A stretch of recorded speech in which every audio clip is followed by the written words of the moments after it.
September Historic Preservation Commission meeting, and thank you for joining us today. My name is Taylor Fudge. I chair the Historic Preservation Commission, and as usual, we have a very full agenda, and it's my goal to get everyone out of here on time.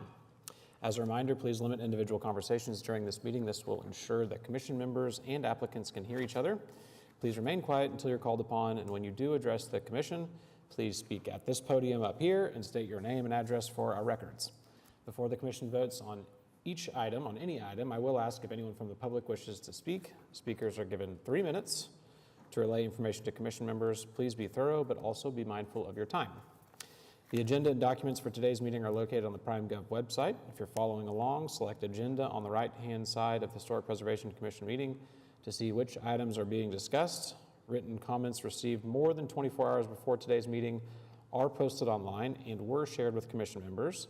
At this point, new materials may not be shared with the commission. So if you brought any new materials, information that you want us to review, please keep that at your seat. I repeat, we cannot review new materials, so please keep them at your seat. Keith, will you please call roll? Fudge. Present. Jordan. Present. Gaines. Present. McBride. Present. Poor. Present. Whitley. Present. We have quorum. Thank you. Procedures for today's meeting are noted in the agenda. For anyone who is unfamiliar with the process, please refer to that particular section. There are 2 items we do like to note specifically regarding this process. These involve certificates of appropriateness and appeals. Regarding certificates of appropriateness, after an application is approved and the 10-day protest period has expired, the HP officer will mail the CA to the applicant. City construction permits cannot be issued until the CA is issued. Please contact HP staff for final design review inspection or to withdraw items that will not be completed.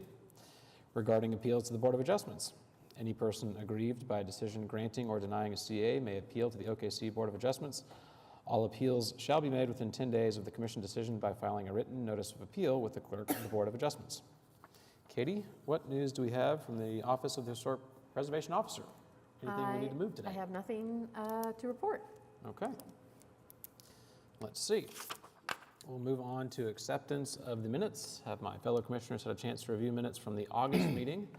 And if so, do we have any questions or perhaps a motion to modify or motion to accept or modify? Motion to approve minutes. Moved by Commissioner Gaines. Do we have a second? Second. Second by Commissioner Poore. Please vote in PrimeGov.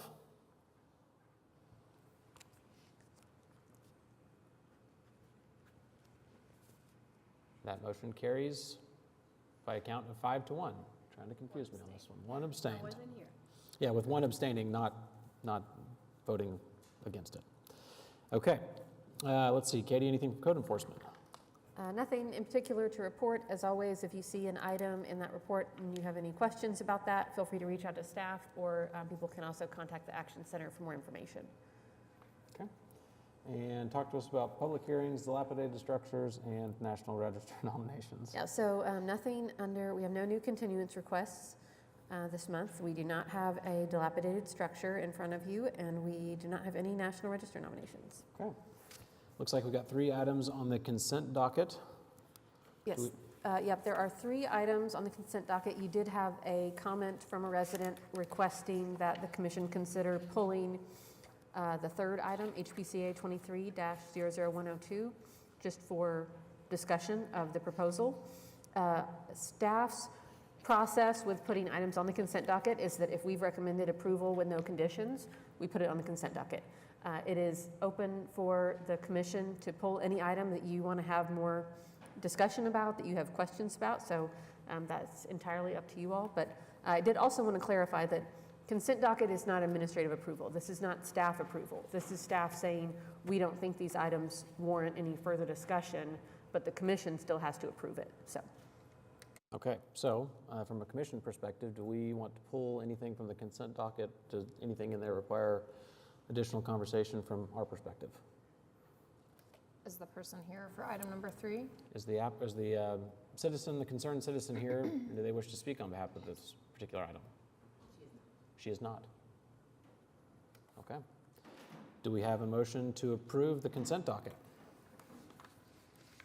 So moved. Moved by Commissioner Gaines. Do we have a second? Second. Second by Commissioner Poore. Please vote in PrimeGov.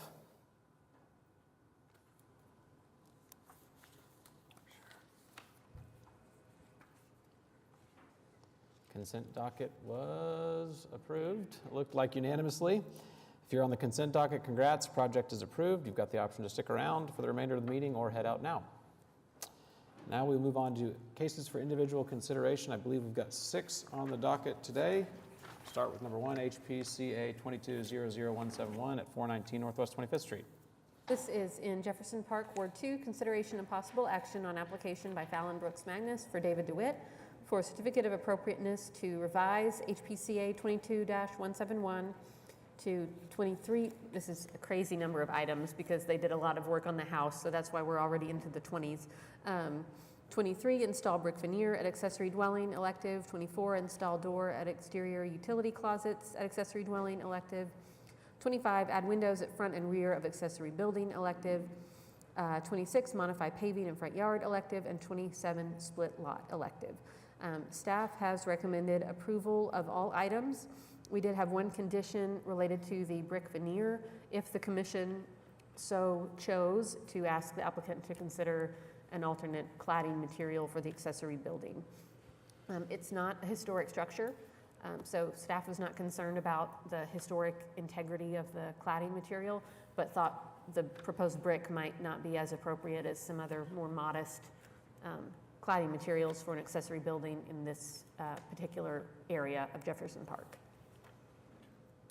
Okay, perfect. Hi there. Can you state your name and address for the record? Fallon Brooks Magnus, representing the applicant, 733 Northwest 22nd Street.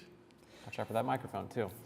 I hit it So it every looks like staff has recommended approval with specific conditions and based off the unique circumstances that they've seen. What are your thoughts on, I mean, the brick does feel really heavy, feels really just bold. Is there a alternative solution or alternative? I think that the reasoning behind it was maintenance. It wasn't my suggestion, so I don't, I put it in the application because he asked me to. So, Sure. I mean, it will be better for maintenance in the long run. There are a lot of brick buildings on the street. The main house on the lot, at the front of the lot, is not a brick building. But there's a lot of mix in the neighborhood, so I don't really see a problem with it, but, you know, you guys are I'm here for your opinion. Sure. Is the applicant, would they be amenable to another solution on the front? I mean, I think so. The property is actually under contract now, so this Oh. will be the last time that you have to deal with it. I love that. So Okay. we're actually going to get approval for this lot split, but we'll have to hold off until after the sale is complete. But this will be the last time I have to bring it before you guys. So we're Would that be a problem if they're going under contract with it being proposed brick? Would that be a problem? You know, I don't think so. Yeah. So my position is an accessory, sort of an accessory building, a back house, whatever you want to call it, that is brick when the front house is not brick. It feels like a lot. I would love to see it, you know, wrapped with something other than brick. And if they're amenable to that, that's, And what was previously approved, I think, was hardy plank siding. Okay. Just the smooth hardy, I think a 7-inch reveal.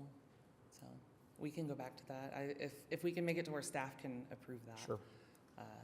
Yeah, I think that can just be approved with condition that the building be reclad with hardy lap siding to be submitted to staff. Would we be at all opposed to limiting brick to the first level, maybe? Curious. I don't know how that would look. I don't know the answer to that. Can I ask a question about the windows? I feel like I'm a little confused about just these new little egress windows, like the 1x4s. Am I looking at this correctly? This ADU proposed rear elevation?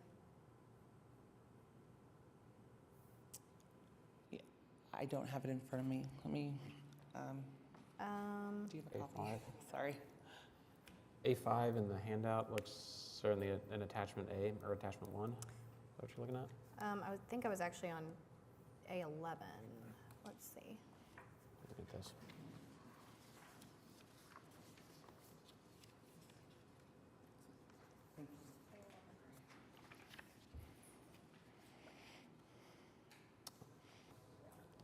Yeah.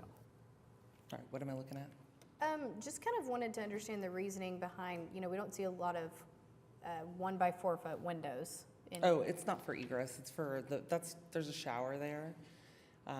And their units are small, and we just wanted a lot of light. Okay, And so that's why he had chosen to put those in there. These were these not in the last, these aren't one from the last packet. Sorry. I have had so many back and forths on this one that I can't remember what we have done and not. it's marked as new, so I don't think it was, but Okay. it could be. What's the date on this? So this is not the most current. This is not what I submitted. These elevations are not correct. Okay. So the sides, we're adding windows on the side. I think the one. 613. Okay, so that one is. This is what you're looking at. Aha, That's not okay. what this is. Sorry. Sorry, we have attachment 2, I think, is the previous approval, I so that people gotcha. could refer Okay, back to so what was. ignore that. So this for is the now. rear facing into the alley Yes. with Okay. the, Those two new 2040 windows are really for light. There's like a weird kind of back corner up there. The other thing is there's just a big dead space of brick in there, and I think he wanted something that would break that up a little bit. Got it. I mean, it's not going to be brick, I That guess, helps but me. that's really all that was for. The other ones are all already approved. And then that's just to bring some light into the stairwell, second floor. Yeah, I mean, I would certainly be more in favor of siding. The brick, it feels really, it's making it feel very barren to me to see windows without a lot of character, and, you know, without shutters or without any, I understand it's an ADU, but it feels like a big, what did you say, heavy? Heavy. Feels a little heavy. If you're opposed to that, if we can get a motion I'm for, fine with it, yeah. if the rest of the commission agrees that that's a good direction to go. I think it's a better direction to go. Do we have any citizens that wish to be heard on this particular project? Do we want to, are there any other items in it that we need to discuss? There are a couple, I think. I think that was the brick. only Was the condition. only- That was the only one that had staff Okay. had comment. Okay.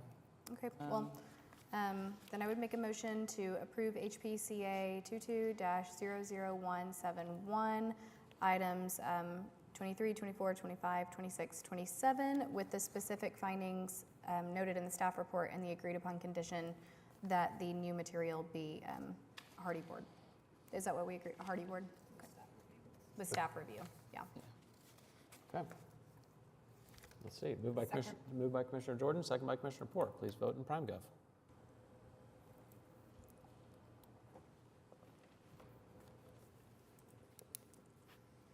Okay, motion passes unanimously. Thank you. Thank you. We'll move on to item number 2, HPCA 23-00014 at 110 and 112 Northwest 16th Street. This is in Heritage Hills East, Ward 6. Consideration of possible action on application by Stephen Prentice for certificate of appropriateness to 2 paint, brick, and mortar at building required. This applicant has been before you a couple times already, so this month we either have to approve or deny the application.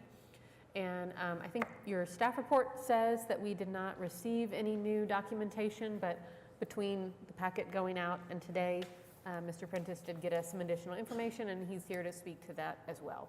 So, Excellent. Can you state your name and address for the record, please? Stephen Prentice, 314 Frisco Road, Northwest, Piedmont, Oklahoma, 73078. Thank you.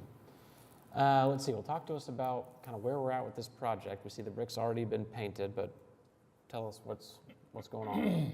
Okay, so bottom line is I painted the property before knowing what the rules are. And so clearly wrong in doing that after looking at what the rules are. It's very clear, not supposed to paint. And so for that reason, I apologize for the extra effort that everybody has to go through just to follow up on where do we go from here because of the rule violation. My reasoning for painting it for what it's worth was not just to rectify the appearance of multi-different bricks that were there, different mortars.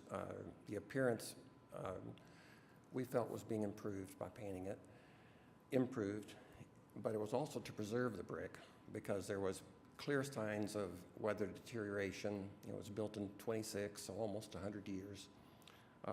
The brick by itself, just in natural construction, is highly textured. It's got flutes on it, and so there's a lot. This is probably no news to anyone here. That's the way the brick is.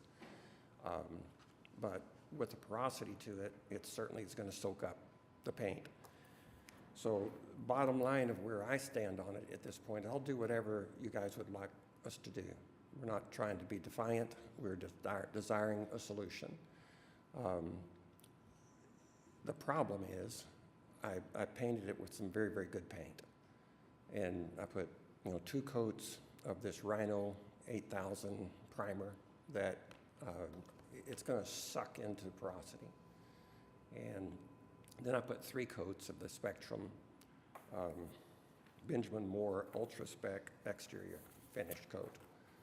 So if we work our way through, you can see that's what it looked like before. You got the next one that says what it looks like now. And then I've got 4 close-ups of pictures of the brick itself. So if we could scroll through to 1 or 2 of those, you'll kind of get a feel for what the job is to try to remove it. Do you have keep looking, do you have the 4? It's probably I beneficial. think that's in their packet here on the horseshoe. They can see that in your attachments. It's just not in the PowerPoint. Okay, but y'all can see that? Yes. So when you see the close-up, you can see that stuff is in there. So I tried soap and water. That was a waste of time. I went to paint thinner, and then I went to lacquer thinner. I can't even dull the sheen on it. So as far as doing the wrong thing and making a mess, it is on there. So the only way to get it off would be, abrasive, not scraping, but grinding. Sure. And then it's going to be a certain depth to get to however far that porosity is to get rid of it. So that's where we're at. Hopefully there's a benefit in the improved appearance and the fact that it's not going to deteriorate any further than it has. So that's it. Appreciate your information and just kind of the candidness with which you shared that as well. I mean, the biggest challenge that we have is that there's no way we would approve this had it been presented kind of on the front end. And it's really hard for me to support anything other than a denial with prejudice on here. But I guess I'm curious, is there alternatives from a professional solution, not soap and water and you going out there and messing with it, but is there alternatives that a professional paint remover type organization could come in and look at and say, yeah, this thing it's never coming off, or it's going to take an act of God to get it to come off too? Have you explored those options at all? Yes, I've approached the Benjamin Moore group who sold me the paint, asked for their technical group to look at it and say, what options do we have? And I began with the premise, and I could play his tape if you wanted me to. I began with the premise of, it's got to come off. Sure. So what can we do to get it off? And the bottom line was, you must mechanically remove it. So there's not a chemical that's going to get in here and fix this. And the mechanical removal means removal of brick. Yeah. And that's a destruction. That's Destruction of brick. antithetical to the whole idea of preservation. Yeah. So Katie, what would the normal process be for kind of provably showing that he's made attempts to remove it? How would that work?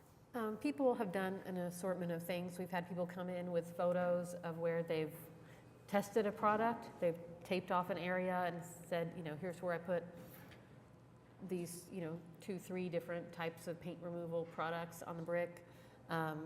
People have given us just testimony from a professional that said, we've evaluated it and we attest to the fact that there is no feasible way to remove the paint. People have done like what we have here, where you have close-up photos of the brick and you can see the texture of the brick, the texture of the paint that has been applied. and kind of evaluate, okay, I can see where it would be really difficult to start removing any of that paint without pulling away chunks of brick and mortar as you go. So it's really what, we don't have a requirement for what needs to be submitted. It's whatever the commission's comfortable with as kind of meeting that mark of showing that it's not feasible to remove the paint. Could I share another comment? And this is not to be just a convenient witness, but I am a professional engineer in the oil and gas business, so chemistry is part of my makeup. Porosity is key to successful oil operations, and sandstone is what we look for. That's a bunch of what this brick is. And the wettability of it, the capillary pressures that are associated with it, and the sucking sound that happens whenever you put liquid against that void of the porosity is, if it's just there, forget about the pressure of the spray. It's going in, it's penetrating, and it's saturating. It's not just the edge. So this matter, I can parade as many witnesses as we want to bring up here. The outcome is the same. I've damaged the brick by way of painting it, and you can't fix it.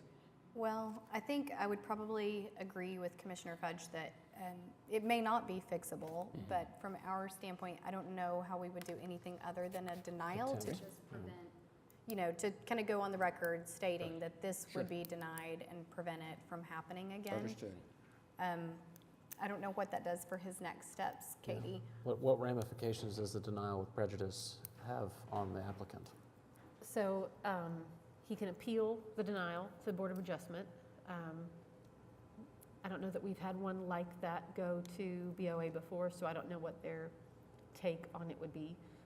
If it's appealed, or if it's denied and not appealed, then it would kind of kick back to code enforcement because the violation remains in place.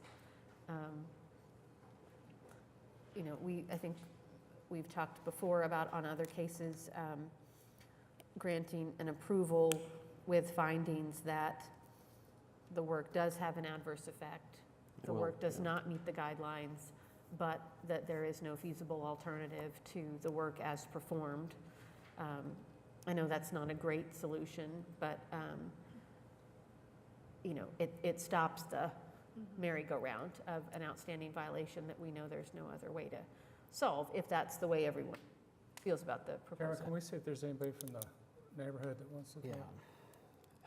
Is there anybody from the neighborhood that wishes to speak on this particular item? Yes, ma'am. Can you come to the podium and state your name and address, please? I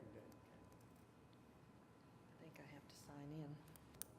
Marva Ellard, 1521 North Chartel Avenue. I'm sorry that maybe Mr. Prentice didn't get accurate information on some of this, but the National Park Service publishes a lot of what are called preservation briefs that tell you how to treat different aspects of historic buildings. And about the worst thing you can do for brick is to paint it. It holds the moisture in it. It makes it become less stable. And I think there are other paint removal methods that can be employed. I've seen brick steam cleaned before and the paint peels off of it. Chris Fleming was telling me about a method they used on the Buick building, and I'd be happy to call him and find out how they got some of the paint off of that. And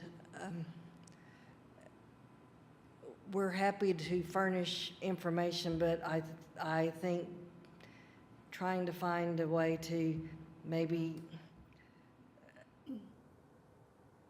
not give the decision that seems to be the one to make is maybe not the right answer. And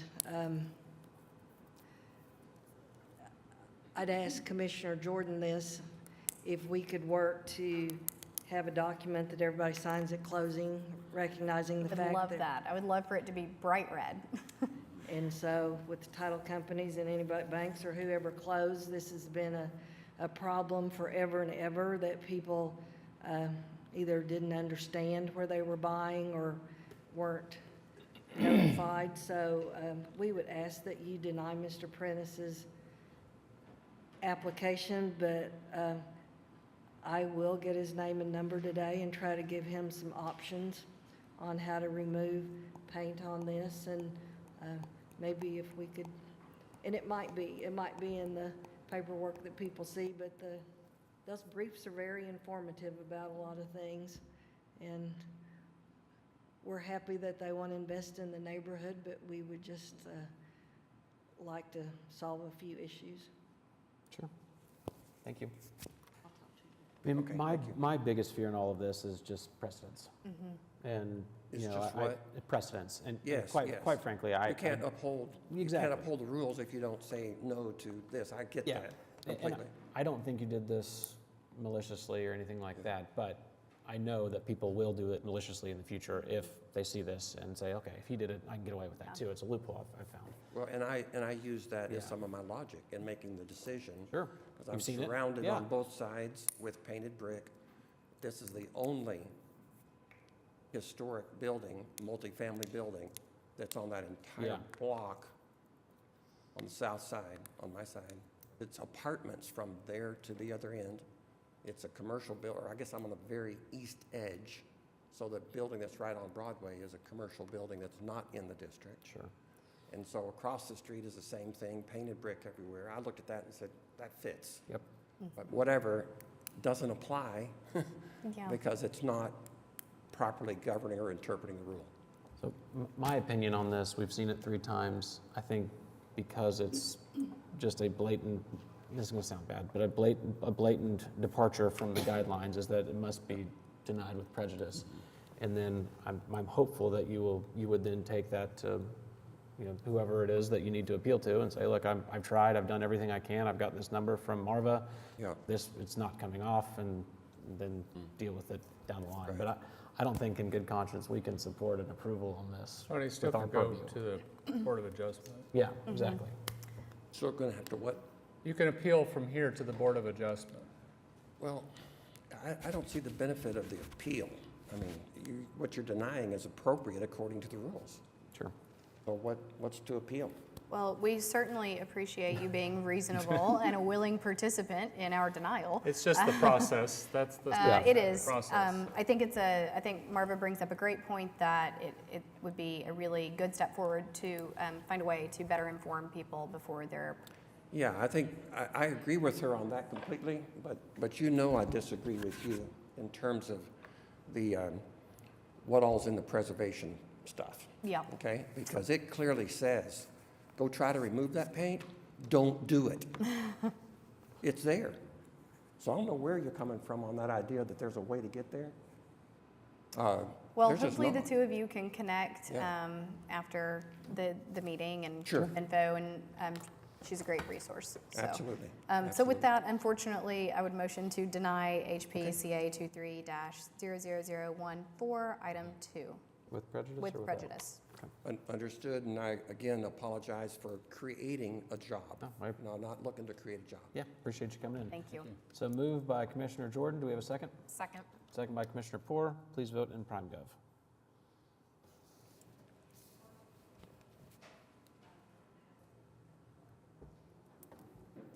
Okay, that denial was passed unanimously. Moving on to item number 3, HPCA 23-00093 at 701 Northwest 15th Street. Consideration and possible action on an application by Brent Wall, Lodge Studio for Crystal Johnson for a certificate of appropriateness to 1, demolish pool or landscape water feature, elective, 2, demolish north staircase and wing walls, elective, 3, construct concrete porch with pergola and stair, elective, 4, construct pool and install mechanical equipment, elective, and 5, construct brick wall with pool fountain, elective, and 6, install paving for court, elective. Staff, this is the first time that this proposal is before you all. You did approve the fence at this property several months ago under a different application number. Staff has recommended continuance on all items as proposed. There are a number of individual items that meet applicable guidelines that could be approved, individually, but it seemed that the whole project was, all interdependent with each other, so we just recommended continuance for all of it as a whole. The primary concerns are that several of the features are in the side yard rather than being in the backyard, as the guidelines would support. It adds a very prominent porch and pergola on a visible elevation at a corner lot, which the guidelines would suggest should be located at the rear of the property in a less visually prominent location. Lot coverage is appropriate. The location of the pickleball court meets applicable guidelines. Materials, et cetera, all meet applicable guidelines. It was just the placement and kind of visual prominence of the features as proposed. Okay, perfect. Thank you, Katie. Can you say your name and address for the record? Brent Wall, 220 Northwest 13th Street, Suite 1, Awesome, Oklahoma thank City. you. Let's see, so big project, lots going on in this one. I don't know that I have any major issues, even with the pool being in the side yard with as big as everything is, and knowing that the pool is going to be, Yeah. at grade. You won't be able to see it from the street. I agree. I mean, I was thrilled to death with the lot coverage, and for me, so I'm always a win when somebody's not tried to eat up the entire space full of stuff, so I love that. I know one thing staff brought up in the report was screening for mechanical stuff for the pool. Is that something that you could easily address? Yes, as designed, we've got the pool equipment in the southeast corner, so it would be below the opaque area of the fence. The fences will be open at the top to match the handrail across the front porch, but the pool equipment would be below that datum line there, so you would not see it from the street or really from the house. Sorry, we're scrolling through. It's okay. Anything you want to tell us about, like, kind of the one thing that's seemingly causing an issue with staff is just the orientation of each item on the lot. Sure. So kind of why it's oriented the way it is and why it's not in the back, or why you don't want to keep the water feature and whatnot. Yeah, and I just received the HPI report a few minutes ago, so I was able to look through that. Thank you for that opportunity to kind of walk through the design. Every time that we tackle one of these projects, they're all unique, and I really appreciate this process of you all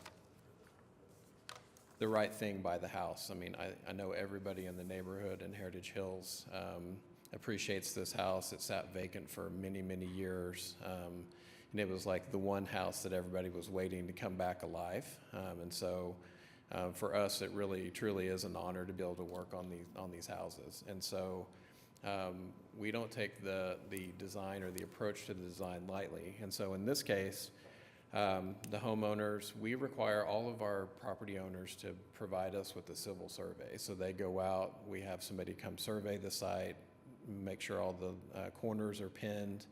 We call in a line locate for all the utilities. We map all of that underground. In this case, we went down in the basement to make sure we knew where the sanitary sewer lines were exiting out of the house.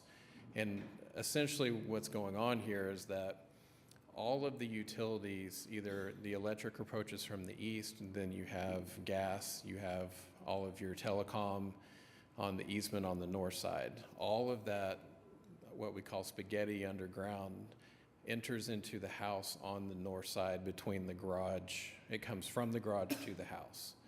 Complicating that, there are existing cisterns in place in that same area north of the house. You also have several AC units on that side of the house. So when we look at all of that infrastructure that's there, coupled with, there's not a lot of space on the west side. They do have an apartment that is occupied by a tenant. So the west side is just kind of a no-go. The driveway is there, it's utilitarian, that's where they come in. The north side directly off the back of the house has all of that infrastructure. So that really pushes us over into the east side, which is basically the side yard. We then look at that area and try to figure out what is the best way to orient all of the different pieces to make sure that the homeowner's basically getting what they've asked for. In this case, pushing any infrastructure, any new improvements to the north of the back line of the house kind of literally backs us into that's the only corner of the property that we can do any work, okay? In that case, something would have to go. We'd either not be able to do the pool and do the sports court, or we do the sports court, or we do the sports court and no pool, pool and no sports court. So in order to get the things in there, we came a little bit proud of the back of the house towards the south into that side yard. Again, with the lot coverage is there, we're well under. The homeowners really, they want some connection to this outdoor amenity that they're trying to create, which is basically off the east side of the house. That's the kitchen on that side of the house.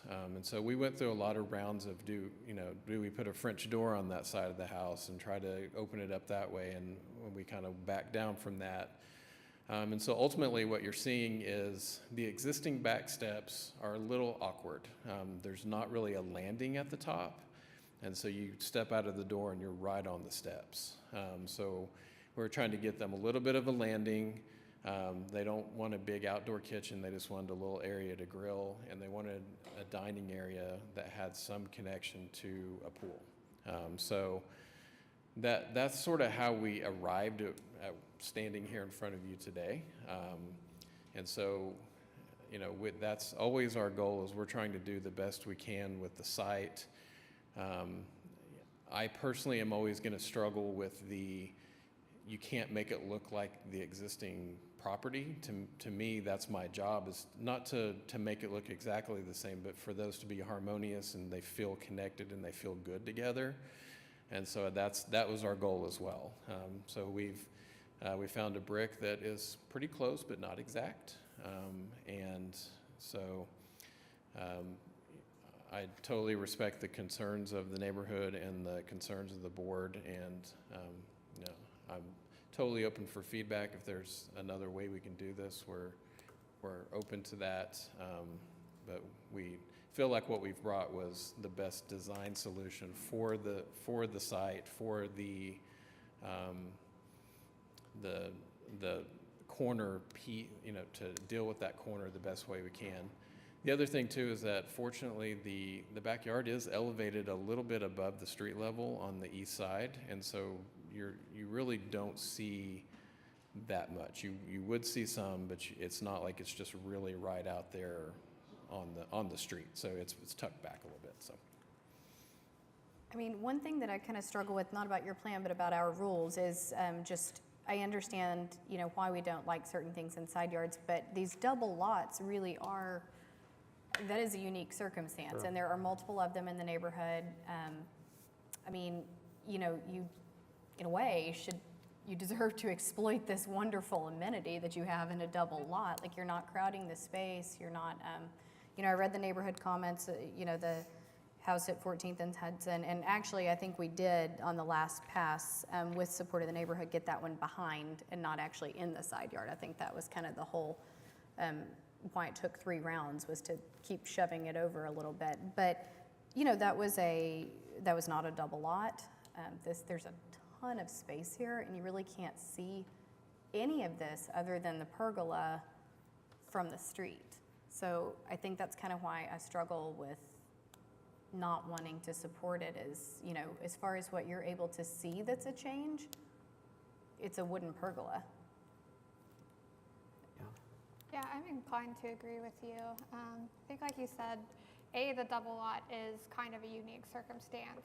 And then, B, as he explained, he's not just like laying it out willy-nilly. Like, there are reasons for it being in the side yard because of all the utilities and everything happening at the north, which I think is also kind of its own unique circumstance. Yeah, and I'm assuming utility easements, like, we all have them in the back, so I'm not inclined to have a ton of sympathy there. But what, the cistern, when you say cistern, I actually didn't know this house had one, but 2, how big are these, and what is that? We don't know the exact extent. We haven't put a camera down in there yet. Looking at the orientation of the gas line and everything, it looks like they kind of split. And so we have a rough idea of where it is. I would assume that it's maybe 2 10-by-10 concrete boxes, something of that nature down there. We just don't know exactly how big they are right now. I know there's another one down on 15th that's 20 feet across, so I can't believe I didn't know there was one there. But, so that's more of a unique, like the easements, I mean, I don't know, people who have easements, you know, utilities going on in their backyards, they all have to move them, but a cistern's a little unique. Yeah, and even the orientation of the pool now is going to require movement of the electric line that's buried there. So even this orientation still is going to require some moving things. So. We probably ought to check with citizens on this one too. I know there's comments from the neighborhood. Is there any citizens that wish to be heard on this particular project? Name and address for the record, too, please. I do like him, so. Is this you're saying that before you get up to the microphone? Is That's that a kinda- precursor. Yeah. I hear a butt I don't coming. think he's too afraid of me. Marva Ellard, 1521 North Chartel.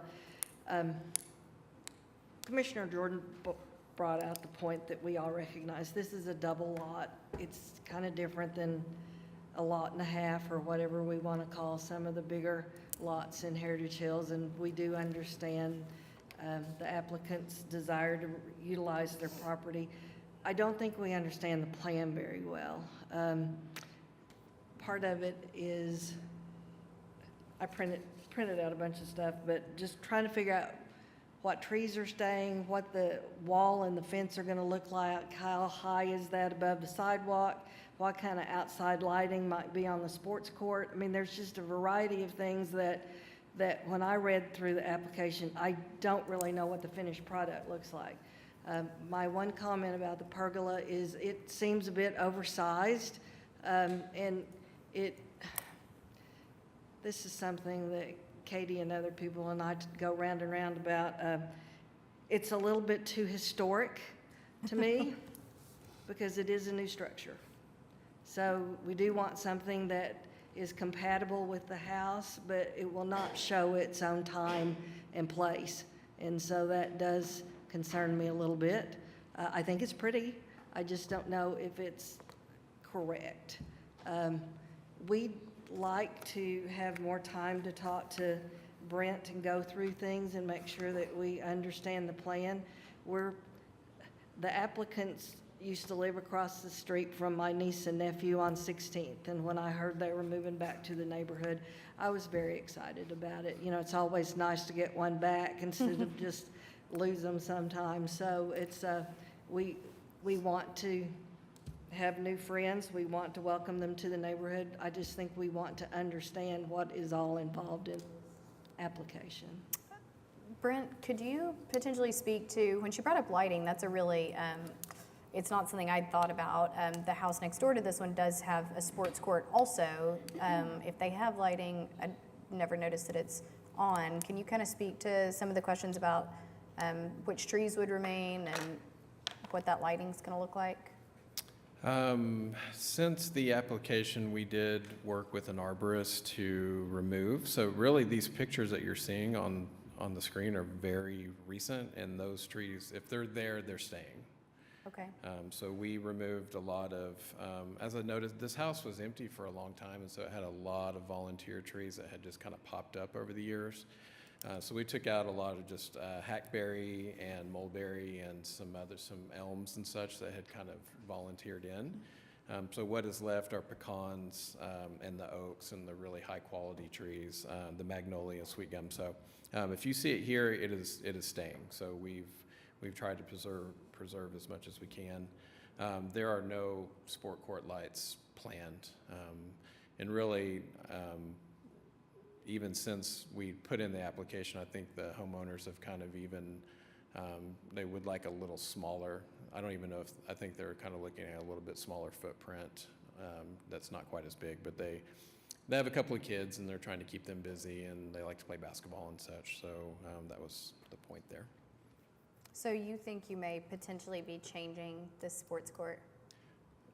I'm saying that it's potential, but I would like you to consider it as is. But right- no right now. lights No lights. in no. general, not just not in this packet, no lights No, in we will general. have, general landscape Right. uplighting and things like that, but no big overhead lights at all. Well, that's kind of a relief. And, we, hopefully it's my job to show exactly how all this is going to look. I mean, we've 3D modeled it, we've done renderings, we've done elevations, we've done dimensioned, so it should be fairly clear what it is that we're doing. I certainly understand Marva's point about, and this is an area in which, like Angela and I often differ as well, the school of thought behind incorporating a historic, something that looks historic onto a historic structure, and what makes it look different enough but not too different. I tend to align more with you that, especially now in the days of having such an extreme amount of documentation on homes, it's a little bit different, right? We always know what they did look like at this point. So I kind of, just from that standpoint, tend to agree with the more harmonious look. So I'm not offended by it looking too historic would be. I definitely think it should be documented and How about the size and the kind of the prominence of the pergola and whatnot? Is that, I know that's a concern. Seems it's like not for that's a me, concern. but Yeah. I get that was a bigger concern. And if there's a solution there that feels good to staff in the neighborhood, certainly be open to discussing it. It's not a concern for me. It's an outdoor space and it's still totally within the boundaries of what we would allow on a lot size. It feels appropriate to the size of the house and of the property, in my opinion. It's not dominating. Yeah, we just the did one space. that was quite a bit bigger. I know it was on the back, but it was at a corner that was particularly visible because it was, across from the Overholzer, and there was kind of, there were no trees on the lot, and it had some really large features to it too. So, this doesn't feel as big as that one did. I understand it is on the side of the house, but the other one was fairly visible. The only thing that I can see in here now, I'm kind of leaning towards an approval, would be screening the mechanical equipment. I think that's the only Yeah. major issue. And I'm assuming You you mean guys the HVAC? are, HVAC, yeah. Was it the pool mechanical? Or, sorry, I think it's the pool mechanical that you said was Yeah. going in the southeast corner. Yeah. You were saying it's going to be But that'll be dropped because of the grade. It's below street view. Yeah, and the fence that's going in on the east side is a wood fence that's 8 foot tall, and then on the south side, that's masonry up to 5 feet, and the top 3 feet are open. Okay. So all of the pool equipment will be below that masonry so that you wouldn't see it. So Katie, what was, given that, is there just confusion on the plan? Yeah, we just didn't have details Okay. on Yeah. I assumed that the pool equipment would not be any Yeah. taller than the solid portion of fence. We just didn't Yeah. have that, Okay, in writing anywhere, so wanted that to be. so that would need to be an agreed verified. upon condition. Well, I used to live catty corner from this house, so I saw it vacant for many, many years, and Yeah. I'm excited that somebody's fixing it up. Okay. I do have one question. Yes, Catherine. So the demolition of the staircase and the wing walls, are those not historic? Generally, it feels like we don't encourage or allow the demolition of, is it because it's behind the rear of the house? So, the back of the house has been altered. We know that that was an open porch, or Sanborns show it as an open porch that quite a long time ago was filled in. When we review additions to the rear of a structure, which get reviewed and approved on a regular basis, we lose the historic fabric at the rear of the house, whether that's steps and porch, et cetera, or, entire sections of walls off the rear of the house. I think the loss of those to facilitate an appropriate addition was not a huge concern for staff. Staff was more concerned about the prominence of the porch on the side of the house when it seemed like there might feasibly be the opportunity to locate it more on the rear in a less visibly prominent location. If it was rotated or scooched over, to use a technical term. But yeah, just I kind of assume those stairs, those brick walls on the stairs are historic, but Okay. Yeah. I can definitely understand the school of thought behind moving it to the back of the house. And if it were, any sort of actual addition, regardless of how much space was right there, I would definitely be pushing for that. As an outdoor feature, I struggle to, assign so much prominence to it. We've also recently allowed more visible demolition of historic stairs that don't quite meet code or are unsafe. I think particularly also on one of your projects recently. Yeah. yeah. And with that, like having no landing is not super helpful. The guidelines do talk about porches, decks, et cetera, that are permanently attached to the house are to be reviewed as an addition. So if this was a deck with a freestanding pergola that is going to rot and fall down in 20 years, I would feel like, okay, it's an outdoor feature, it's kind of transient. This is a massive concrete porch that is not going away with a pergola that is tied into the porch columns. So that's where staff felt like the prominence of it, the size of it in a visible location was a concern. And I'm not trying to convince everybody to go a different way, the way than you've already been discussing. I'm just trying to articulate why we saw That this was the rationale. differently. Yeah. Got but, it. I appreciate that. a lot of the size, outdoor features, honestly, the pool's not a huge concern for me, even though it's forward of the rear wall of the house. It's screened by the fence. There's plenty of room for it. The porch and pergola was the only real concern about the impact of that on the visual of the house itself. Katie, let me ask you this. If somebody were looking at doing an addition, when you said it's not normally an outdoor feature, I don't think since I've been on here that we've reviewed an addition that's, super visible, even if it met all the guidelines, but it was, on a corner like this, or it's on the side. What is the rule there? If it meets all the size requirements and the lot coverage and. It's not an absolute shall not. Let me see, I think those guidelines are in here. So we just have the same debate about it that we're having right now about the pergola. It's that new additions must be planned so that they are constructed to the back of the property or on a non-character defining elevation, preferably not visible from the public right-of-way. Character defining features of buildings should not be radically changed, obscured, damaged, destroyed. Historic building fabric should not be damaged by the installation of an addition. So we have had additions that are at the rear but bump out a little past the wall so that they are visible beyond the side of the house. I cannot think of an addition that we've approved that was fully on the side of a house.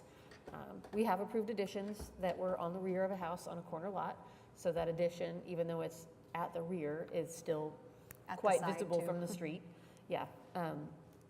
But we've always kind of pushed for, let's make that visual impact of the addition as minimal as we can so that it's not overwhelming the historic house, historic porch, et cetera. I feel pretty satisfied with it. I don't have any other questions. Would you like to make a motion? Sure. Let me look at all these items, though. And do we need to state some agreed upon conditions regarding screening for mechanical, or is that something you feel comfortable with the explanation there? I mean, I don't know that we need an official condition if we can just get something to stick in the CA that the mechanical equipment is going to be no more than X feet tall. Okay. Well, then I would motion to approve HPCA 23-00093, items 1, 2, 3, 4, 5, and 6 with, well, I guess we don't really do specific findings in the staff report because we're differing here. Yeah, I was going to say, if you can craft some, Unique With the circumstances. unique circumstance that as a true double lot, this is the Pool placement. pool placement and sports court are not in the side yard. Second.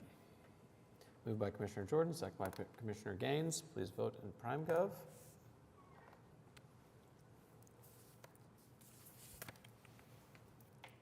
Okay. That motion passes unanimously. Thank you. Thank you all. Appreciate it. Moving on to item number 4, HPCA 23-00099 at 715 Northwest 19th Street. Is the applicant present?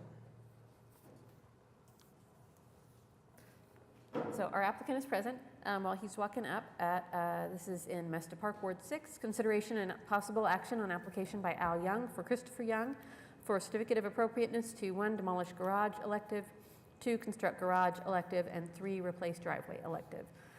This proposal has documented, appears to have documented the necessity of demolishing the garage, both through photographs of the condition and an inspection report documenting structural issues with the building. The applicant has provided documentation of the proposed new garage. Its placement, design, size, materials all appear to meet applicable guidelines. We did note that the application indicates that they'll be matching the roof on the primary structure, and we'd like to get a little bit better documentation of what that material is, but presumably meets guidelines for architectural grade shingle. Just would like a better document to go in the CA if this is approved. Staff also noted that the application indicates using siding that matches the house as opposed to the narrower drop profile of the siding on the garage. So that's for if the commission thinks that's a concern, or if there's a preference to match the siding on the garage. That was one distinction that we noted.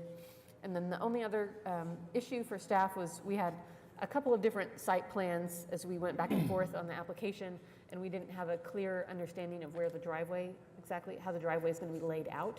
So just if we can, as a condition of approval, if approved today, we could get a final site plan showing the layout of the driveway. Okay. But those are our only comments on this, and then I think we're going to work with the applicant toward an administrative approval for reconfiguring the fence at the rear. But that's not before you today. Okay. And just another comment, it looks like there was the neighborhood sent in some comments and they Yes, agreed neighborhood agreed with staff recommendation. Okay, perfect. Were you guys concerned with the type of garage doors that were going to be used too? Was there something that I recall about that in there, Katie? No? Or maybe just more documentation on the doors? Let me check. Okay, while we're doing that, Okay. please state your name and address for the record. Christopher Young, 715 Northwest 19th Street. Excellent. And then anything that staff has raised that you would like to comment on with in terms of the configuration of the driveway and all of that good stuff too? No, we'll submit the plan showing where the driveway's at for sure. Yeah. I don't think there's anything crazy in here that, I was just kind of curious why you want to reorient the garage and not pull in off the alley. Is it just hard to get in and out? Like, is the turn too tight? Right, yeah, it's kind of a tight turn Okay. in there. Well, certainly it looks like you need approval to demo. yeah. It's One being of the held up worst by ones magic we've right now. seen, I Yeah. It believe. kind of looks like a so- fun house. Yeah, so no issue there for me. Yeah, I don't think I have any issues with it either. Anybody, any other comments, questions? I know we need to get, if there's comments from citizens, but any citizens that wish to be heard on this particular project? Any questions or comments from commissioners? I make a motion for approval. Okay. HPCA 23-00099, items 1, 2, and 3. Do we have a second? Is that with the findings and conditions? Yes, Okay, the findings great. and conditions, staff. Second. Moved by Commissioner Gaines, second by Commissioner Poore. Please vote in PrimeGov.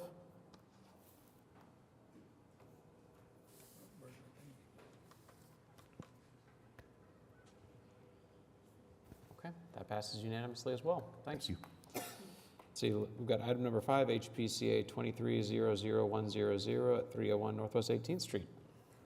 This is in Heritage Hills, Ward 6. Consideration and possible action on application by Charles Wiggin for a certificate of appropriateness to 1, remove and replace 8 window sets on the garage quarters elective. So a number of years ago, this property got a CA to replace numerous windows on the primary dwelling.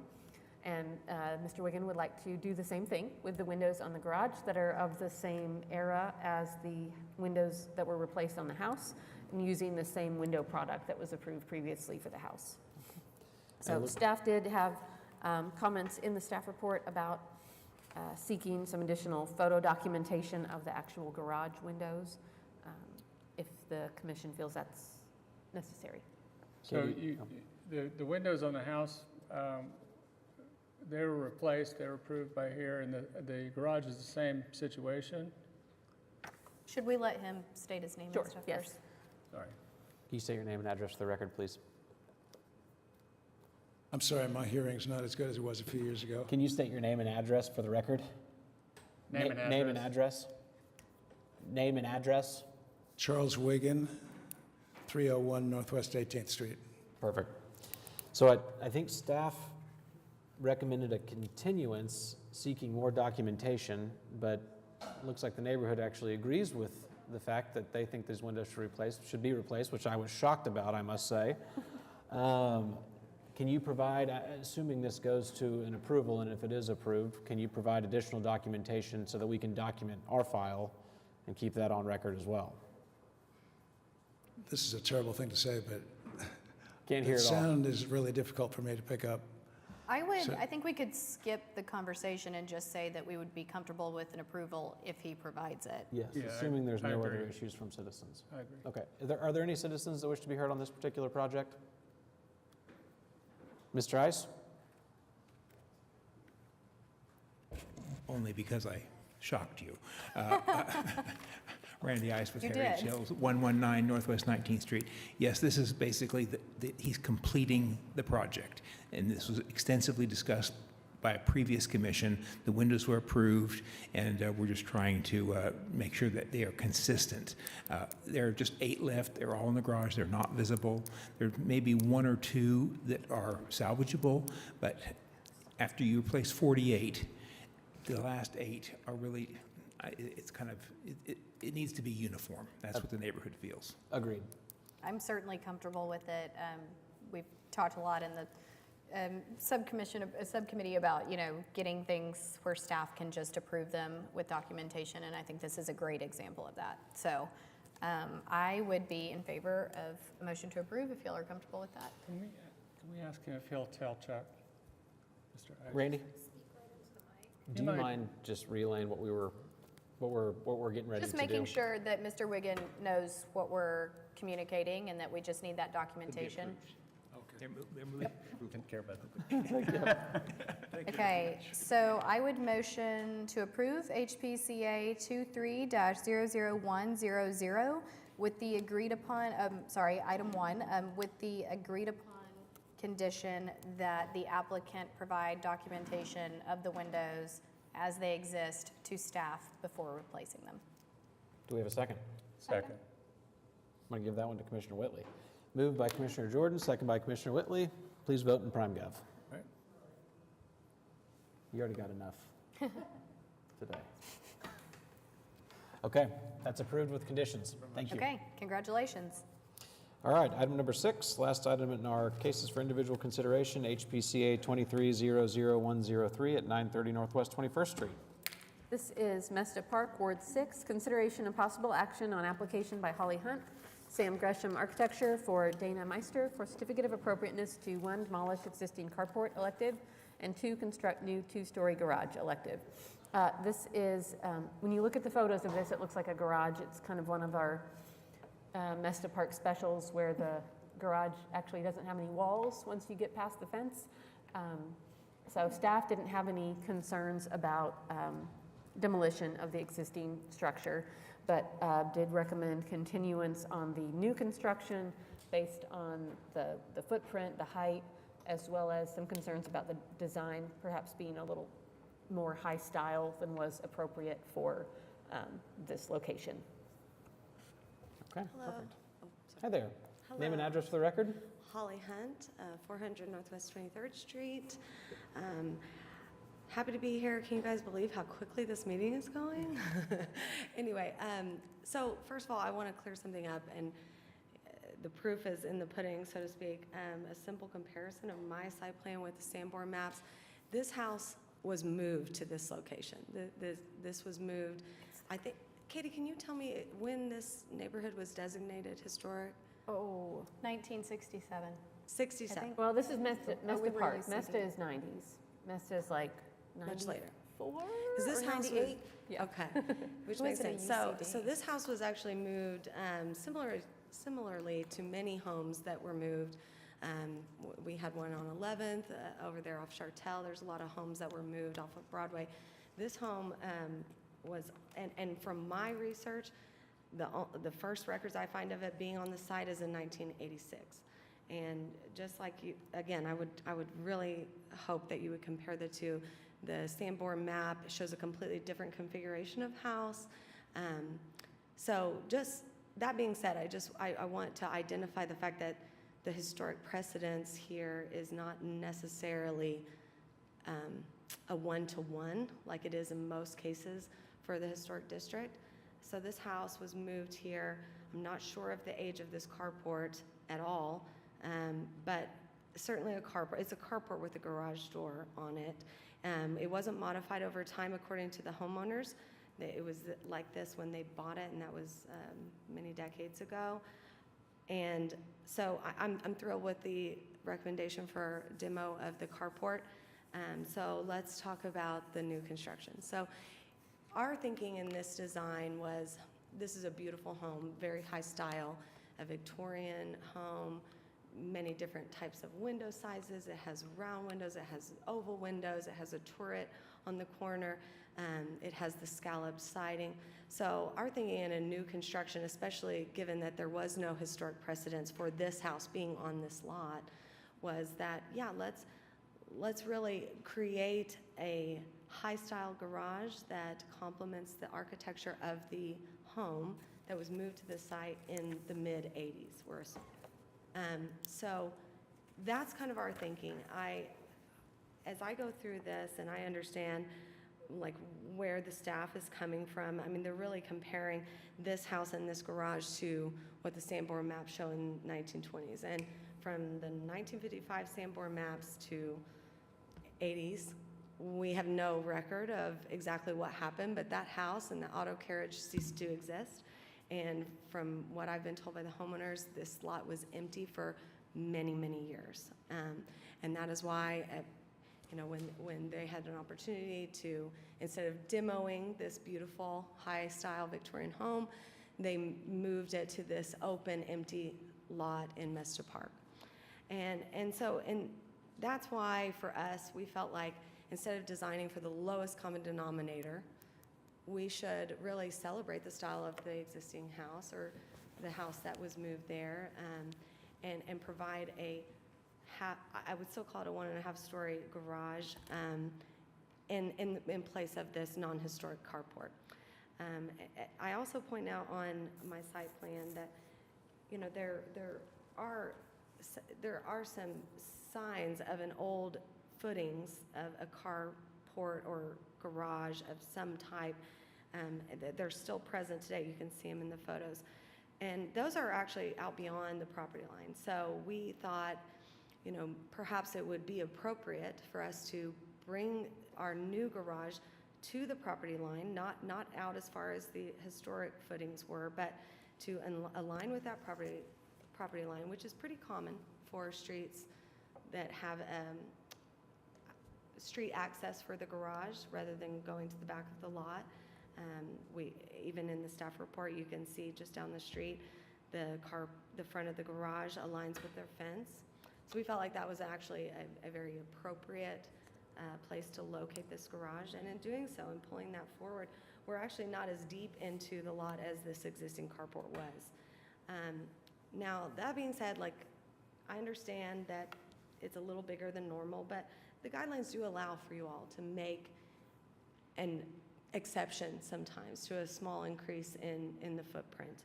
It's right there in black and white. So again, I kind of assumed we'd be continued. I really wanted to bring all this to your attention so that we could have a really good conversation about this. I could get some really good feedback. We're willing to work with you all to find the right shape and size. But I think we've brought to you a design that not only fits the character of the neighborhood, but it also really matches the architecture of the house without overpowering it. It's a much simplified version. Another thing I would bring up is that the width of the garage, so from the street view, has only minimally increased. We're talking 2.5 feet more than what was existing. Yes, we're pulling it forward, but that is a very common aspect. And again, I just want to harken back to, there is no historic garage that we are comparing this lot to. This house wasn't there at the time of the old Sanborn map ideology, this single-story garage. Furthermore, and this is something I'd be happy to bring into the next meeting, more documentation showing that its massing is not in any way overwhelming this area. There are large multifamily buildings surrounding this whole property. There's apartment buildings. There's the large county, or you see that 3-car garage just next door. We're about, 12 feet shorter than that with our garage. Even so they're calling it a second story. It's not a full 2-story. The gable height wall is only 6 foot above the joist of the main level. So again, we're utilizing the pitch of the roof to minimize the height, to reduce its presence and prominence, and also we're well below the height of the main house. 2-story garages are very common in this area as well, something I'd be happy to bring you all in the next round, but I just want to bring up all these things because I think this is a very unique circumstance in this property. It's not something we see all the time where a home is only been there 40, 50 years rather than 100, 120 years like we're used to seeing. So I feel like this is a great opportunity for us to work together to find what makes sense, but also I hope that we can celebrate the architecture of our neighborhoods and not limit new construction just to, again, the lowest common denominator, forcing everyone to make these very modest and, muted ideals of architecture. To me, this design much better suits the house. Had it been there in the 20s, something more similar to what they would have wanted, given their care in detail of the main house. This house was no simple house. So I hope we can find a middle ground. I just wanted to make one comment real quick about the proximity to the street. Yes. We have lots of garages that are really close to the side street. Certainly a historic precedent for that. That's more of a concern for staff because we have homeowners that call us because they get tickets for parking in the sidewalk and that have real, use issues with not having room to pull a car into tiny garages they can't park in. Well, or you have 2 people parking in the garage and a teenager trying to park in the driveway, or a guest or whatever. Sure. So when we do have people building if you're building a new garage in a regular non-HP neighborhood, they're going to tell you your driveway is your parking and it needs to be at least deep enough for a car. Sure. We're kind of more squishy on that in HP, but we just try to advise people of that you may want to make sure you have enough room to get a vehicle over the sidewalk or at least out of the street. I can certainly make the homeowners aware of that issue. I mean, that's not where they even park their cars currently, so I don't see that being an issue. I think for them is like getting into a garage that works and can fit their cars. That's step one. I echo Katie's concern. I like the way it looks and builds up urban edge, but even looking in the aerial on the handout, the car is parked outside of the garage.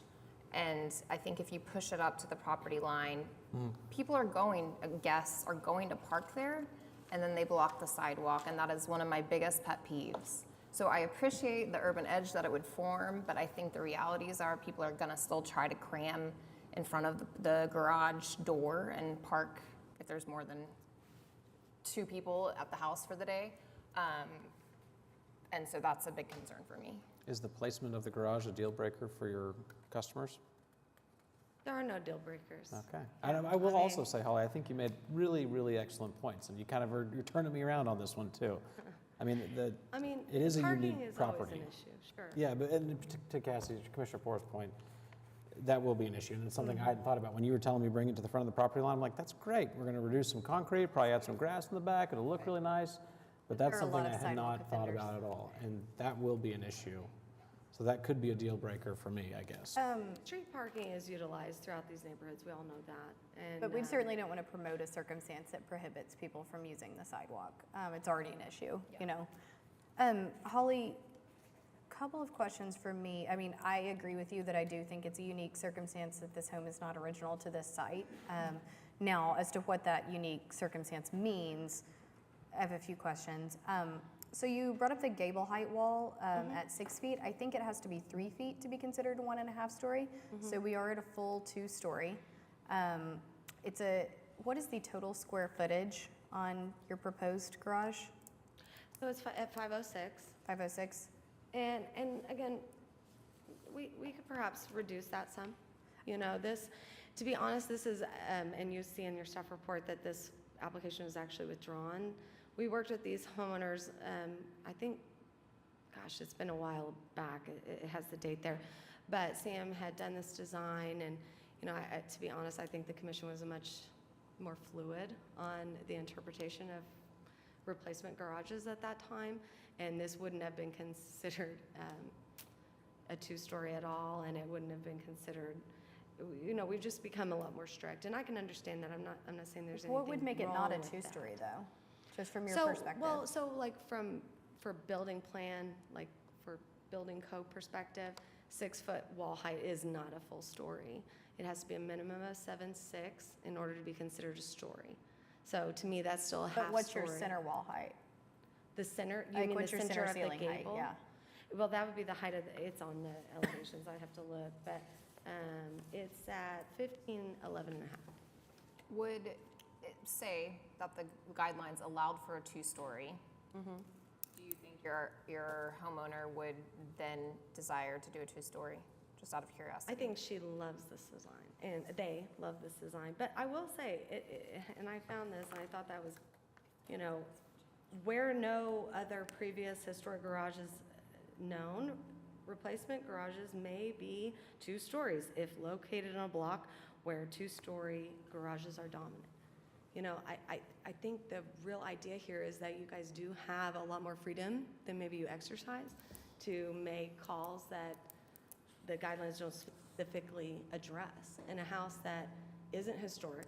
So even itself, it's a historic home for sure, but it didn't belong to this district. So therefore, how can we apply like the old, you know, remnants of the past to it now when it didn't have that historical precedence then, and it doesn't now, right? This is to me like that elasticity that the commission has where, you know, if I can prove to you that 2-story garages are dominant, then I could probably, get a 2-story approved.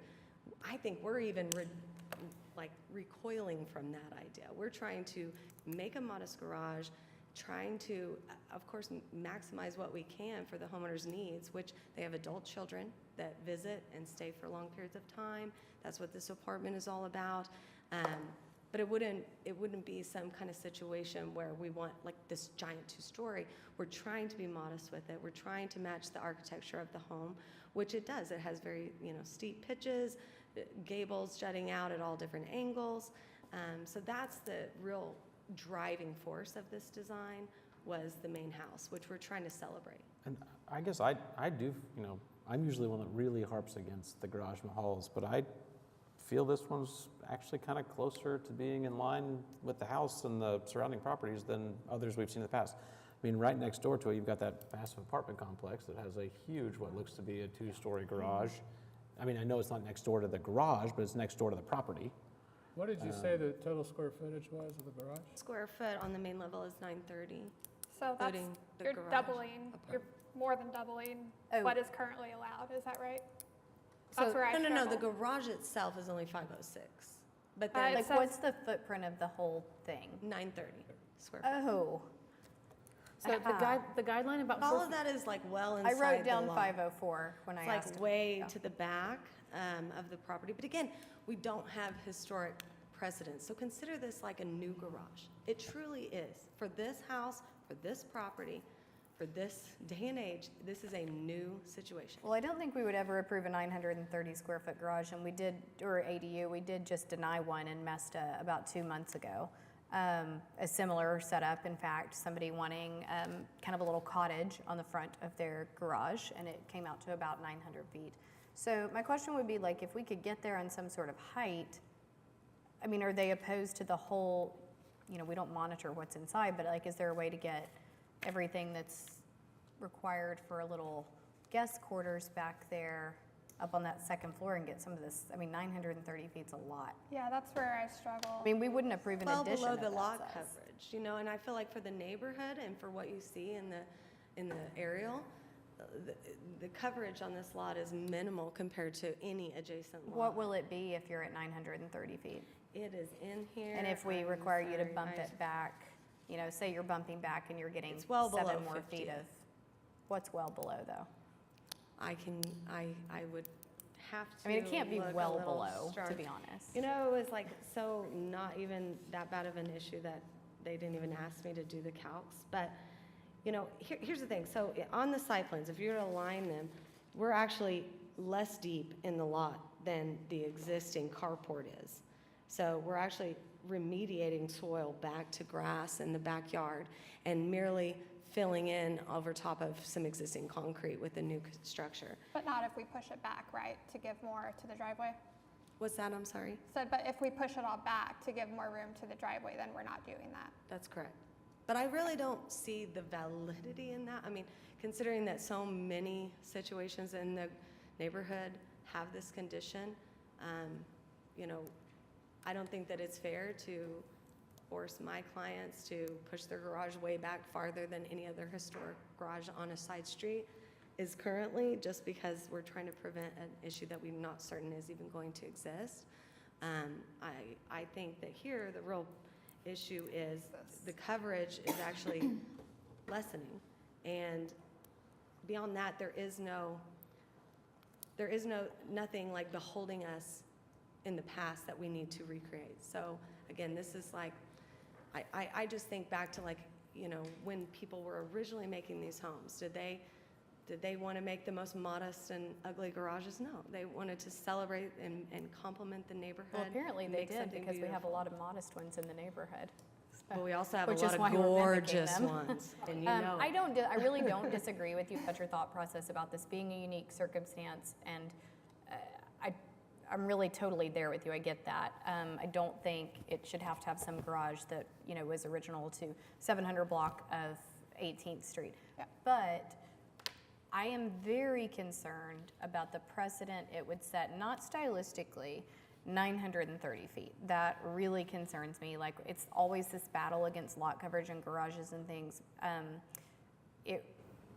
It really concerns me to go the direction of 930 feet, especially since we just denied somebody that I a think it's month important ago. to separate the two, though. The garage and the It's apartment one are structure, and we different. did deny somebody that option in Mesta, I hear like you. 4 I hear blocks you. from this house. But I don't know month what those before last. circumstances were, and I think They were that the in same. each project, What do you mean by they're Have two to- separate structures? I'm sorry? What do you mean by they're two separate structures? I didn't say two, they need to be considered as two separate footages, right? Well, I but mean, we the don't use monitor- of a garage is different than No.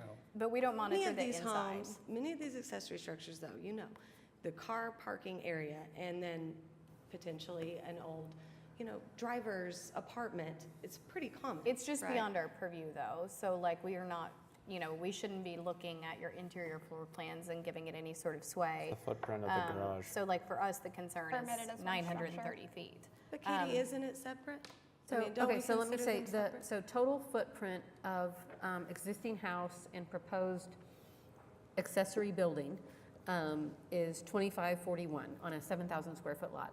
So the structures is well below 50%. Now, I didn't add up paving or anything, but I can't imagine you're gonna get above 50 even with a longer driveway, et cetera. I recall we're like at 37. We have in the past, when someone was reconstructing a historic garage that had a quarters or a workshop or something like that, we have allowed applicants to expand the garage area to the allowed 450 square feet and still build back the square footage of the historic quarters or whatever that additional space was. Now that's when they're approximating the form and massing of a historic garage. And with kind of the intent of, we're not gonna make you sacrifice that additional functional space that you had at your historic garage just to accommodate an allowable two-car garage. We have not treated it that way with a new build garage where there wasn't a historic garage that the design was based upon. When we've looked at a new garage, we look at the square footage of the structure regardless of what the division of the space is on the interior. So I understand making a distinction between the uses of the space, but that's not, as far as I'm aware, that's not how we've treated it with a total new build. Right. Well, in those, the kind of efficiency quarters that you're speaking of, you call them drivers' apartments, but I think we call them efficiency quarters. But most commonly they are about 10 feet wide. I think we're at 18 feet at the back of this. So, I agree that sounds like you got a lot of us to agree with you on the unique circumstance of this deserving some sort of different garage.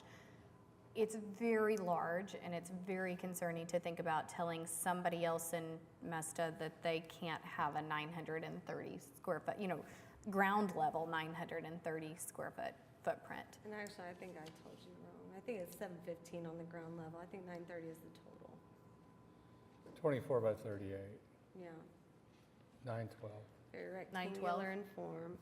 And about visibility and all of that, that's why we oriented it into the rear yard, trying to minimize visibility from the street view, really matching the existing width. Like that fence doesn't even have to change at all, its location. We are fitting right in that sweet spot of where that existing maybe auto park or whatever it was.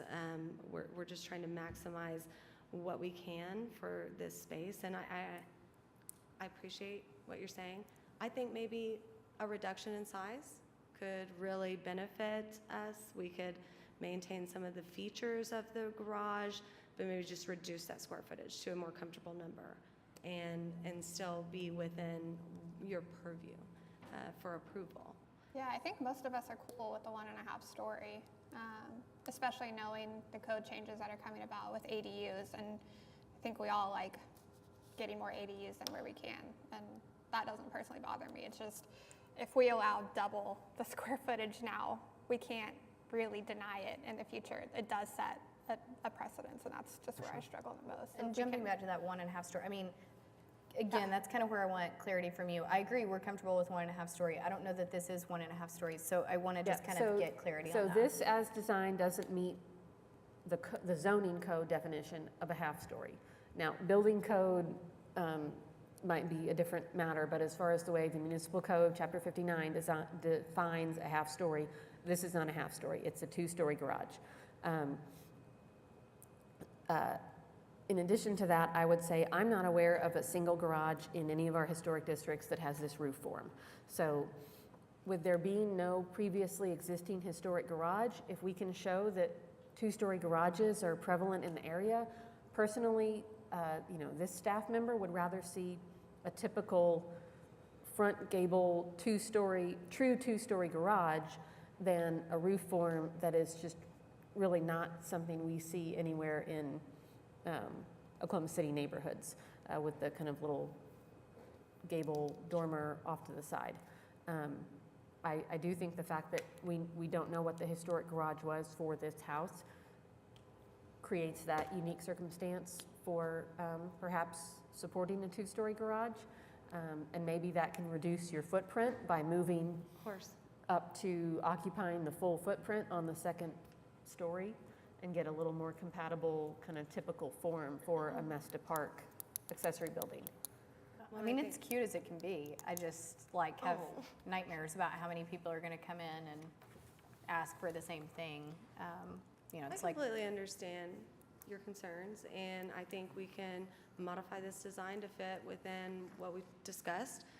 Perhaps moving some of that additional square footage upstairs, reducing the main floor footprint. Sounds like that's where we're all at.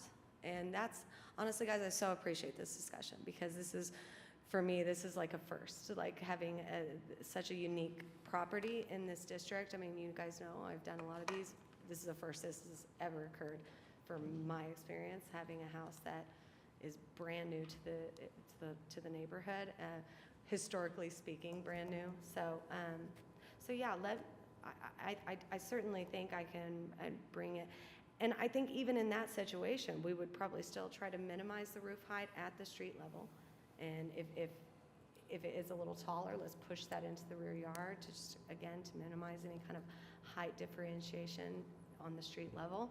And I can bring documentation as well to just show you guys what kind of other accessory structures exist on this block as well as in the district, comparatively, just to help you feel a little bit more comfortable with a slightly larger garage than maybe we see as typical. But I think it would be a true farce to force these homeowners to just do a very muted, garage when it sits next to this. To me, that is not complimentary, and I feel that is what the guidelines really press us to be, is complementing the integrity of the historic architecture. And I would encourage you to consider pushing the garage back, because despite what you say, that's not their intent. I mean, the aerial itself shows 2 cars literally parked outside of their garage. You're going to struggle to get that one through, is what Cassie's Yeah. telling you. yeah, I mean, it's right there and directly below it. You know, it's a big problem in the neighborhood, and, I mean, you know, it sidewalks are happens, historic. you can look at a bunch so- of the different, there's 1, 2, 3, Yeah, there's 4 or 5 cars that are already in the parking lot now, so I think. it's a chronic I issue mean, on that side. You mentioned they will have adult children coming and staying in the ADU, and they're going to take the path of least resistance. They're not going to want to park on the street. I mean, they're going to just park in that little paving space behind the garage doors. And so I don't want that Certainly, to be blocking the sidewalk. And then certainly if a 2-story, we can find that as appropriate, then pushing it back, I think, is totally something we can do. Because it's, again, we're not taking up more of the site. I'm trying to reduce that anyway. So I think there's a really good middle ground there. So I know we don't I mean, it sounds like we're doing a continuance, but we don't typically support demolishing without a plan. But given that this is a carport, I would totally support going ahead and doing the demo if that's. I'd love it if we could just go ahead and get that done should do today and We're not continue losing anything item by- 2. We should do that. Would you Staff like to make a motion? agrees. Sure. Actually, wait, he's- hold on one second. he's Do we have any trying to work citizens that. that wish to be heard? Negative. Would you like to make a Okay, motion? sure. I would motion regarding HPCA 23-00103. I would motion to approve item 1 to demolish the existing carport with the specific findings noted in the staff report. Do we have a second? Second. Moved by Commissioner Jordan, second by Commissioner Whitley. Please vote in Prime Gov.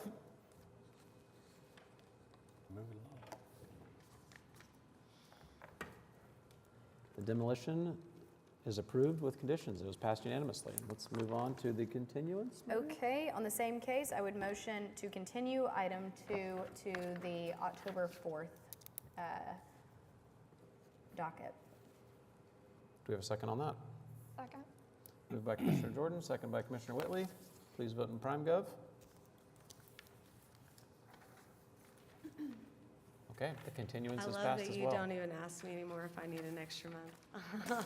You're not getting See one. y'all We'll see you. next month. Okay, that's everything in the cases for individual consideration. We're going to move on to item number 7, which is the, I think we've got one BOA 15444 at 708 Northwest 30th Street.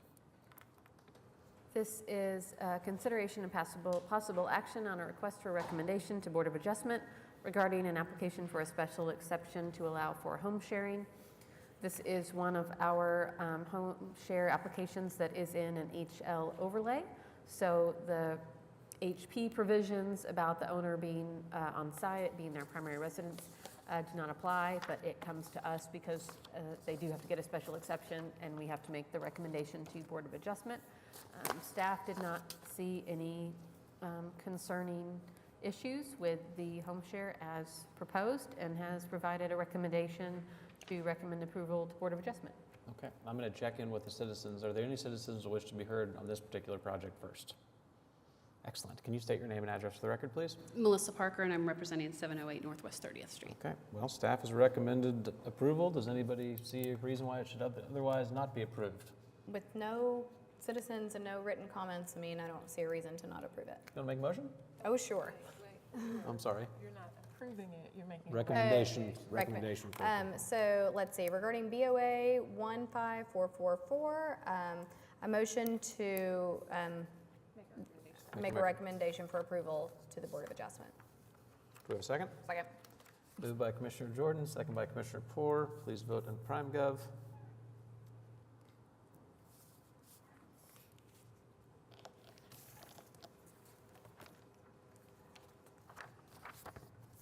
Okay, that item passes unanimously. Thanks for coming in. Well, that was easy. That's And the I learned easiest one we've had. Exactly. Everybody else. Thank you, guys. Awesome. Okay, that takes us to item number 8. Let's see, we had 6 administrative approvals. Do we have any withdrawals? We already talked about that. Nothing under any of our items down to municipal councilor. Rita? Well, You no, know. I don't. Hold on, let me see here. How much time do we have? Okay, great. Nothing from the municipal counselor's office. Our next meeting, next regularly scheduled meeting for the Historic Preservation Commission is Wednesday, October 4th. I'm sorry. No, that's down here. We still got that to go. Oh, citizens to be heard? Yeah. I would have forgotten about that, so thank you for reminding me. The next regularly scheduled meeting for the Historic Preservation Commission is Wednesday, October 4th, 2023 at 2 p.m. in the Municipal Building, City Council's Chamber. New applications for the meeting were received September 5th. New information on projects continued from today's meeting to the upcoming meeting must be submitted to staff by 4 p.m. Tuesday, September 12th. The next regularly scheduled workshop for the Historic Preservation Commission is Wednesday, September 13th from 11:30 to 1:30 at the Embark Large Conference Room at 431 West Main. Let's see, are there any items from commissioners that we wish to talk about? Cassie? Shout out to Keith for keeping PrimeGov. I mean, it was smooth today. Yeah, it was. Yeah. True. Nicely done. It worked well today. Good job. Anything else? Okay, do we have citizens that wish to be heard? Do you all wish to be heard about anything in particular? Okay, we'll go ahead and adjourn the meeting then. Thank you.